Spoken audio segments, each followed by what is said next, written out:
all about objective-based gameplay, with ongoing content that's delivered on a regular basis and a game experience that is the same across all platforms. Epic Games is releasing a new free game, guys. Yes, you heard me right.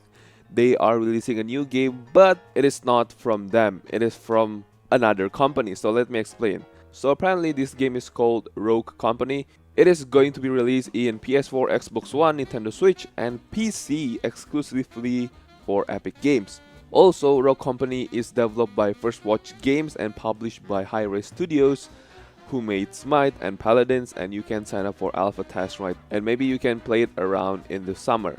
The release date of the game is also said to be in the late 2020 after the alpha test and the closed beta test. Yeah, you heard me right, this game is published by Hi-Rez Studios, but it will be released and only and exclusively for Epic Games. So what is Rogue Company? It is a third-person shooter with a range of playable characters referred to as rogues. The game features objective-based game modes and various maps.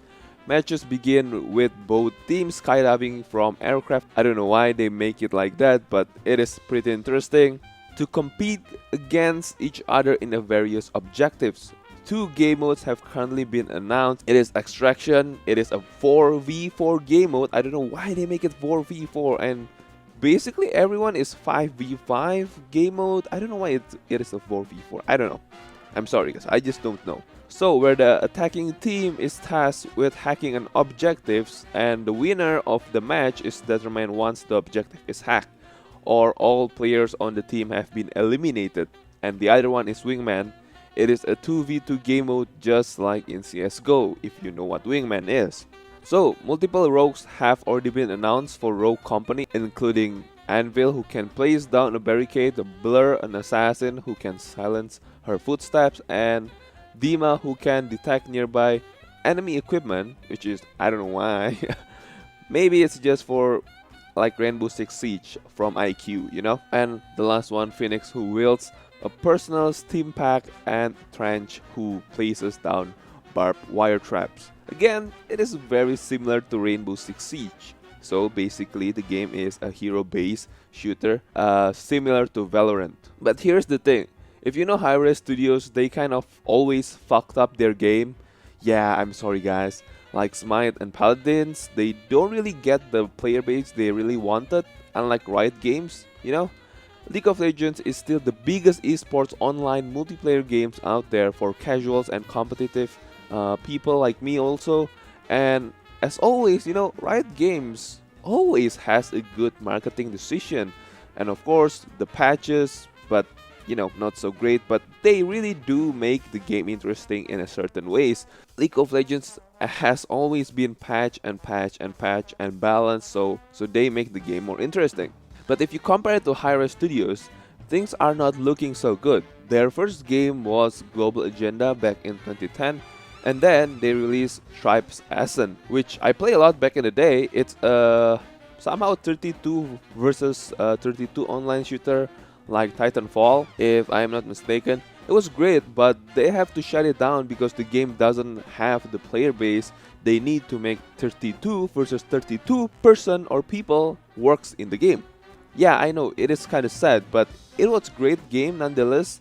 Maybe the patch and not making the right decision is the reason they closed the game. And then Smite comes along in 2014.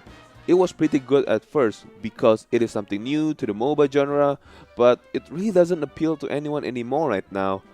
People don't really play it anymore.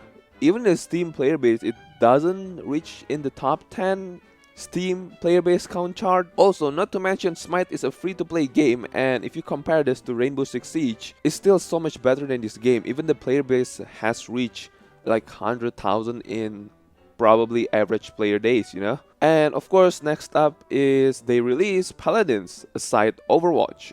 Remember, Paladins is a free-to-play and it is not more popular than Overwatch, the overpriced Paladins, you know? I don't know about this one. Hi-Rez Studios is always in a rough position where they release the game and they just don't do well. I really don't know why. I really hope that Rogue Company is going to save or make Hi-Rez Studios better in their current situation. Of course, the game does look interesting, But I really don't like the 4v4, and I don't really like the third person, because from my experience from third person gaming, you will always have an advantage when you are hiding or somewhere in a current situation. But with all that being said, I am still looking forward to this game because it does look amazing. Remember, this footage that I play in this video, it is still in the alpha test, and yeah, it does looks a bit clunky, but I am hoping this game will do well and have a decent player base. Alright, that's pretty much it. That's the things that I know about Rogue Company. Man, if you want to see the trailer and everything, just go search Rogue Company. And if you want to sign up for the alpha test, go to their website, roguecompany.com.